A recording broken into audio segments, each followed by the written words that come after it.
Hi friends, അപ്പോൾ ഇത് പുതുതായിട്ട് വളാഞ്ചേരിയിൽ ഓപ്പൺ ആയിട്ടുള്ള ഒരു പാർക്കിലാണ് ഇന്ന് ഞങ്ങൾ പോയിട്ടുള്ളത്. ഞങ്ങൾ വിചാരിച്ചു വൈകുന്നേരം കുട്ടികൾക്ക് കുറച്ചൊരു റിലാക്സ് ആവാനും അവർക്ക് കുറച്ച് കളിക്കാനും നമുക്കും കുറച്ചൊന്ന് റിലാക്സ് ആവാനും വേണ്ടിയിട്ട് ഒന്ന് പോയിരിക്കുകയാണ്. ഇത് ഓപ്പൺ ആയിട്ട് അധികം ദിവസങ്ങളൊന്നും ആയിട്ടുണ്ടായിരുന്നില്ല. അവിടെ ചെന്നപ്പോൾ ഒരുപാട് ആളുകൾ ഉണ്ടായിരുന്നു കേട്ടോ, നമ്മളെപ്പോലെ തന്നെ. അവിടെ ചെന്നപ്പോൾ കുറേ കുട്ടികളൊക്കെ ഉണ്ടായിരുന്നു. പിന്നെ വരാനായപ്പോഴേക്കും ഒരുപാട് കുട്ടികളായിട്ടോ. അപ്പം ഞങ്ങൾ വൈകുന്നേരം 5 മണിയായപ്പോഴേക്കും തിരിച്ചു പോരുകയും ചെയ്തു. നമ്മുടെ വൈകുന്നേരങ്ങളിൽ കുറച്ച് നമുക്കൊന്ന് റിലാക്സ് ആയിരിക്കാനും മക്കൾക്ക് കുറച്ച് എൻജോയ് ചെയ്യാനും പറ്റിയിട്ടുള്ള ചെറിയൊരു പാർക്കാട്ടോ. വലിയ സെറ്റപ്പ് ഒന്നുമല്ല, ചെറിയൊരു പാർക്കാണ്. എന്നാലും സൂപ്പറായിട്ട് എനിക്ക് തോന്നിയിട്ടോ. അപ്പോൾ ഇതാ കുറച്ച് കുറച്ച് കളിക്കാനുള്ള സാധനങ്ങളേ ഉള്ളെങ്കിലും നന്നായിട്ട് നമുക്ക് അവിടെ ഇരുന്നിട്ട് സമയം പോയിക്കോളും കുട്ടികൾക്ക്. അപ്പോൾ ഒരാൾക്ക് ചില കാര്യങ്ങളിലൊക്കെ ഇരിക്കാൻ ഭയങ്കര പേടിയുണ്ട്, മറ്റാൾ പിന്നെ ഈ വലിയ കുട്ടിയായില്ലേ, അവന് പിന്നെ പാർക്കായാൽ മതി.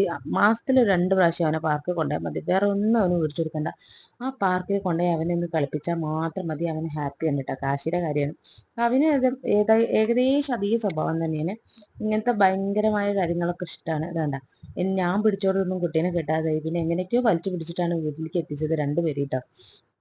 ചെറിയ ആളാണെങ്കിലോ വലിയ ആൾക്കാരും ഇഷ്ടമാണ്. ഈ ചെറിയ കുട്ടികൾ കയറുന്ന സ്ലൈഡിലൊന്നും മൂത്തവർക്ക് കയറിയാൽ പറ്റില്ല, വലിയ വലിയ സ്ലൈഡിലൊക്കെ കയറണം. നല്ല സന്തോഷം കല്ല ചിരി കാണുമ്പോൾ തന്നെ നമ്മൾക്ക് പിന്നെ വേറെ ഒന്നിൻ്റെ ആവശ്യമില്ലല്ലോ. അപ്പോൾ ഇത്രയൊക്കെയുള്ള വീഡിയോ ഇഷ്ടപ്പെട്ടെങ്കിൽ ലൈക്ക് ചെയ്യുക, ഷെയർ ചെയ്യുക, ചാനൽ സബ്സ്ക്രൈബ് ചെയ്യുക. അപ്പോൾ പുതിയൊരു വീഡിയോ ആയിട്ട് വരുന്നവരേക്കും ടാറ്റാ ബൈ ബൈ.